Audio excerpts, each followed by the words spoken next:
প্রিয় দর্শক বন্ধুরা, সবাই কেমন আছেন? আশা করি ভালো আছেন। ভিউয়ার্স, গতকাল একটি জমি আমি মাপ করতে গেছিলাম। সেখানে গিয়ে দেখি যে অংশ মিলছে না। প্রথমত আমিন সাহেবরা কি করেন, একটা জমি মাপতে গেলে যদি মৌজা ম্যাপ অনুযায়ী মাপে এট ফার্স্ট টাইম বাউন্ডারি গুলো ঠিক করে নেয়, তারপরে ওই জমির অন্তর্গত যতগুলো মালিক রয়েছেন তাদের পর্চা দলিল অনুযায়ী সেগুলো পার্টিশন করা হয়। তো এক্সাম্পল হিসাবে বলছি, ধরুন একটি জমির মোট পরিমাণ আপনার 24 শতক। সেইখানে জমির পর্চাতে গিয়ে দেখছি যে দুজন ব্যক্তির নাম রয়েছে, 8 শতক 8 শতক। 3 নম্বর কোনো ব্যক্তির নাম নেই। তাহলে বাকি 8 শতক কোথায় গেল? কিন্তু মৌজা ম্যাপে এবং পজিশন ফিল্ডে 24 শতক রয়েছে। তো সেইখানে এক বয়স্ক মানুষ তিনি বললেন যে RS পর্চাতে সেইখানে নাম ছিল আমার ভাইয়ের বা কোনো রিলেটিভের নাম ছিল, কিন্তু এলআরে এসে নাম পাচ্ছে না। তাহলে অংশ কেন কাটা গেল? তো সেটা আলাদা প্রশ্ন, আলাদা প্রবলেম, আলাদা সলভ হবে।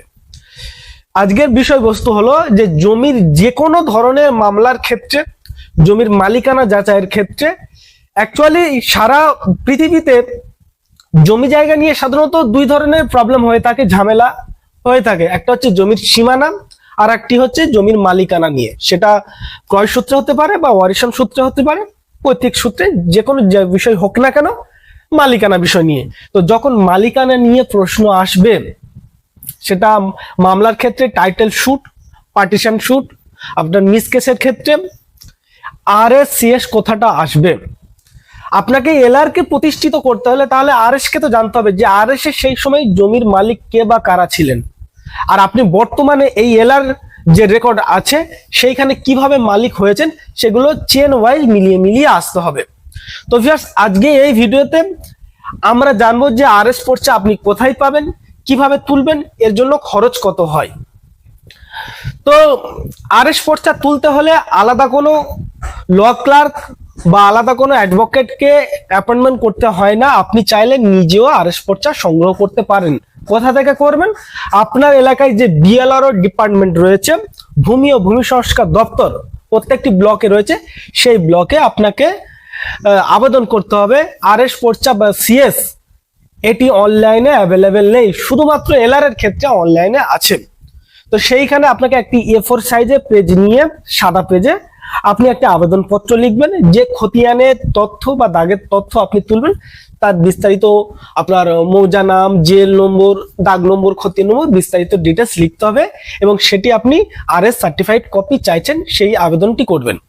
আপনি আশেপাশে একটু খোঁজ নিয়ে দেখবেন যে BLRO যে অফিস রয়েছে তার আশেপাশে জেরক্স বা ফটোকপি দোকানে ফরম্যাটও পাওয়া যায় যে RS সার্টিফাইড কপি তোলার জন্য। আপনি সেই ফরম্যাটও ফিল আপ করে জমা করতে পারেন।